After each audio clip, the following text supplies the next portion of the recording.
Even Jey Uso fans have to admit this, and in this video we're going to break down what's going on, because Jey Uso has experienced a significant career surge in 2025. It all started when he achieved a major milestone by winning the 2025 Men's Royal Rumble match on February 1st, securing his spot, his chance to main event WrestleMania 41. Now, following the Royal Rumble, Jey Uso, well, he's been actively involved in some notable matches and storylines on WWE television as he builds towards his match against World Heavyweight Champion Gunther at WrestleMania.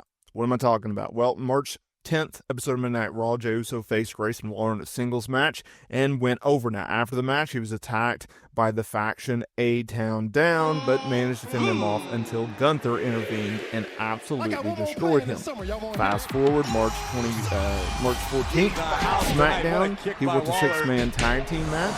He teamed up with LA Knight and Braun Strowman to go over Solo, Tama Tonga, and Jacob Fatu. Now, looking ahead, Jey Uso is slated to headline WrestleMania 41. Thanks to his Royal Rumble match. It's a significant match in his career.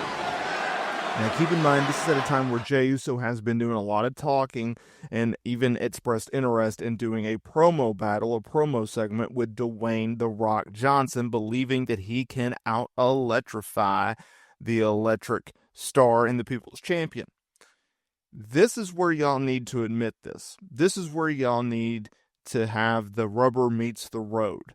Have a real conversation with yourselves, because I've noticed this as I'm watching WWE television, and I'm really trying to go out of the pro wrestling bubble and talk to just casual fans who maybe they'll watch a WrestleMania once a year, maybe they'll watch, pay-per-views only, the casual fans. Jey Uso has cooled off in this feud, and I think WWE really needs to do something to get his momentum kicking off. He has cooled off. And the fact is, in the eyes of the casual fans, he's only over for one thing, and that's where this video picks up. It's not because of his in-ring ability. It's not because of his promos. I actually think Jimmy Uso is a better in-ring worker. And I think a lot of people are better on the mic than Jey Uso. The only reason, in the eyes of casual fans, that he is over is because of his catchphrase. I had a recent conversation with a buddy of mine, and he is a casual fan, and he pointed that out.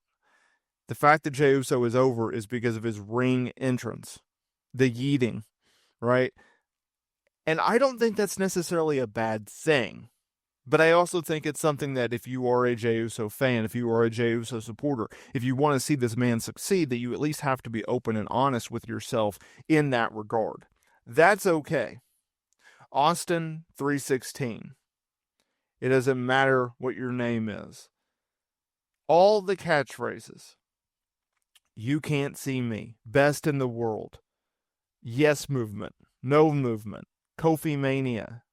Goes on and on and on. Catchphrases are part of pro wrestling. That's one of the beauties behind it.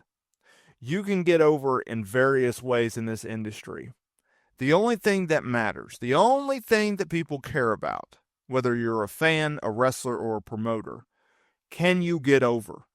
Can you get over because of your in-ring skills? Will Ospreay proves that on a weekly basis. He's not the most charismatic guy or the best promo guy. Are you the best promo guy? And MJF, I think, is a better promo than he is a wrestler.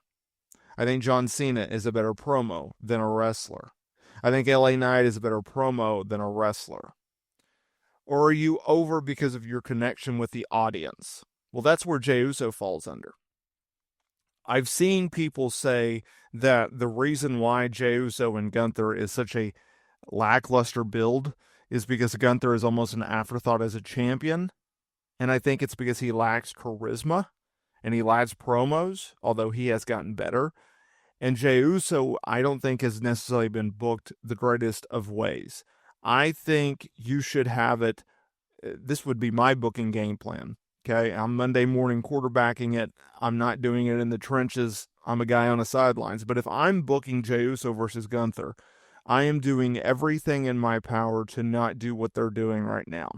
I think they're making a big mistake with Jey Uso's booking, where he is getting beat down, it seems like every week by Gunther. And it seems like they don't have anything for Gunther to do other than beat down Jey Uso. If I'm WWE, every single week from now until Mania, I'm having Jey Uso go out there and beat guys and send a message to Gunther of, hey, I'm coming for your title. And I'm having Gunther go out there and I'm having him win his matches.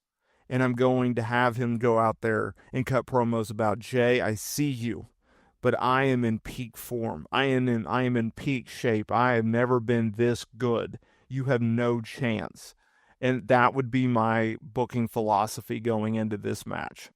You have got to build up Jey Uso as a credible contender, because in the eyes of the fan base, one, he's not a main event guy, and two, your booking of Jey Uso has come back to bite you. I literally did consistent, it seemed like every 2-3 weeks I would do a video talking about how I don't think WWE realizes the mistakes that they're making with guys like Jey Uso or a Bray Wyatt or an LA Knight, where if you book talent in big-time situations against big-time opponents and you have them lose every single time, there will come a point where when you want fans to actually buy in and you have plans to potentially have them win big matches, it doesn't hit the same, because you have literally beat it into the heads of the fans that they are not big stars and or they cannot win big matches against big-time opponents. I think you fall into that category now, where fans look through Jey Uso and don't see him as a main eventer because outside of a catchphrase, outside of an entrance, you've told them that.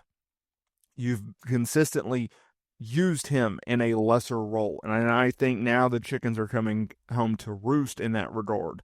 So if I'm WWE, if I'm Triple H, I'm doing everything in my power to get Jey Uso on the right direction. You have got to have him be a big-time star, and the eyes of the fans have no doubt, have no hesitation of, this guy's winning. Now, what they do with him after Mania, we'll see, but this guy's winning the title. I don't think fans think that. I think fans are like, they're building this guy up just for Gunther to beat, or they're building this guy up and he's going to be the champion off of this build. Like, give me a break. There's no positives in those two answers. You need positivity because you're about to have a babyface as a world champion. You need those fans to believe in that babyface and to rally behind that babyface when he is in the face of adversity and challenges. And they don't have that with Jey Uso right now. And I think that's really, really hurting his booking. And I think that's really hurting his reactions as well as this feud.